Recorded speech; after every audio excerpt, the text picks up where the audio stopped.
आगे बढ़ते हैं। नक्शे के तनाज़े के सबब महीनों से जारी तातुल के दरमियान हिंदुस्तान और नेपाल आज रस्मी तौर पर मीटिंग करने जा रहे हैं, जिसमें पहले से चल रहे इक़्तिसादी और तरक्याती प्रोजेक्टों का जायजा लिया जाएगा। ज़राए के मुताबिक काठमांडू में होने वाली मीटिंग में नेपाल में हिंदुस्तान के सफ़ीर विनय कर्ता और नेपाल के खारजा सेक्रेटरी शंकर दास बैरागी हिस्सा लेंगे। बताया जा रहा है कि नेपाल के नए नक्शे काला पानी और लेपुलेख वगैरह पर तबादला ख्याल किया जा सकता है, अगरचे ये वाज़ेह नहीं है कि हिंदुस्तान इस बारे में बातचीत करेगा या नहीं।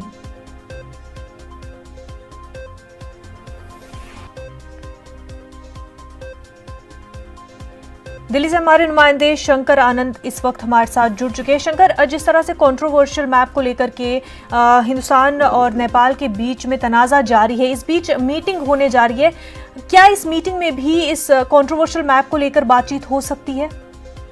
निश्चित तौर पर देखिए, इस मसले पर बातचीत होगी और नेपाल और भारत के बीच में जी कई सालों पुरानी एक आपस में एक दोस्ताना रिश्ता है और काफी अच्छे संबंध रहे हैं।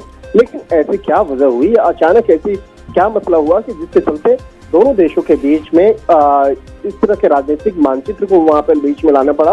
और जिस तरह से नेपाल ने तकरीबन जो 80 किलोमीटर का जो फासले से एक जो सड़क बनी, उसको लेकर जिस तरह से उसने क्लेम किया कि उसके नेपाल का जो क्षेत्र है वहां से होते हुए ये सड़क गुजर रही है, तो उसको लेकर जिस तरह से बकायदा ये हालात बिगड़े आपस में दोनों देशों के बीच में, थोड़े से रिश्ते में जो आपस में कलह देखने को मिला, उसी कलह को खत्म करने के लिए भारत और नेपाल के जो अधिकारी हैं आज वो इस मामले में बात करेंगे। और खासतौर पर कि लिपुलेख सीमा विवाद के मसले को लेकर द्विपक्षीय आज बैठक होगी और इस बैठक में नेपाल में भारत के सहयोग से बन रहे विभिन्न प्रोजेक्ट की समीक्षा प्रक्रिया के तहत चर्चा होगी। यानी कि दोनों देशों के बीच में पहले जो डेवलपमेंट विकास के मसले पर जो और दोस्ती के नाम पर जो एक मदद या इन तमाम चीजों पर चर्चा होती थी, बकायदा उन मसलों पे बातचीत होगी।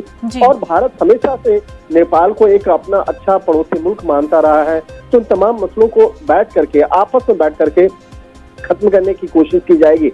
ये बैठक जो होगी आज नेपाल के स्थानीय समय के मुताबिक 10 बजे से शुरू होगी और लगभग 2 घंटे तक चलेगी। इन 2 घंटों में कई मसलों पे बातचीत की जाएगी और भारत की तरफ से इस मसले पर नेतृत्व जो है वो विजय मोहन कर रहे हैं और इसके साथ ही नेपाल के विदेश सचिव शंकर दास बैरागी ये आपस में बैठ करके द्विपक्षीय वार्ता करेंगे।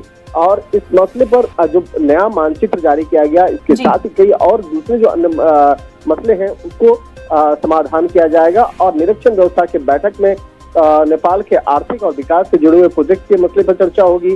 भारत और नेपाल के बीच निरीक्षण व्यवस्था साल 2016 से मौजूद है। इस व्यवस्था के तहत ये 8वीं बैठक होने जा रही है। निश्चित तौर पे कहा जा सकता है कि ये बैठक काफी महत्वपूर्ण है।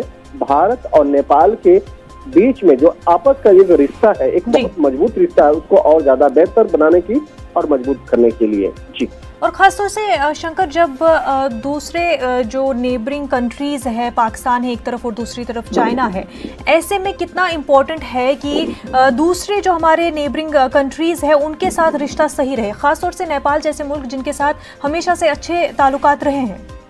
देखिए, नेपाल जो है, नेपाल के साथ में भारत का बहुत मजबूत और करीबी रिश्ता रहा है। लेकिन अभी पिछले कुछ दिनों से देखा जा रहा है कि नेपाल के अंदर में चीन अपना प्रभुत्व जो है वो स्थापित करने की कोशिश कर रहा है। लिहाजा कहीं न कहीं ये जो सीमा विवाद हुआ था भारत और नेपाल के बीच में, कहीं न कहीं ये माना जा रहा है कि ये चीन की एक सोची समझी चाल हो सकती है। अगर इस मामले की बात करें तो जिस तरह से लिपुलेख, काला पानी, लिपिधुरा जो एक एरिया है, उस एरिया को लेकर जिस तरह से एक गलत तरीके से चीजें नेपाल को रखी गई है और उसके बाद नेपाल ने इस मामले पर भारत के सामने रखा, तो ये मसला जो है कहीं कहीं ये काफी महत्वपूर्ण है।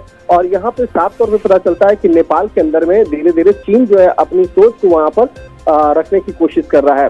दरअसल ये विवाद उस वक्त में हुआ है, ये विवाद की अगर तारीख बताएं तो 8 मई को उत्तराखंड के धारचूला को लिपुलेख दर्रे से जोड़ने की जो कोशिश की गई थी, जो सामरिक सड़क का एक उद्घाटन किया गया था जिसको खुद केंद्रीय रक्षा मंत्री राजनाथ सिंह ने किया था।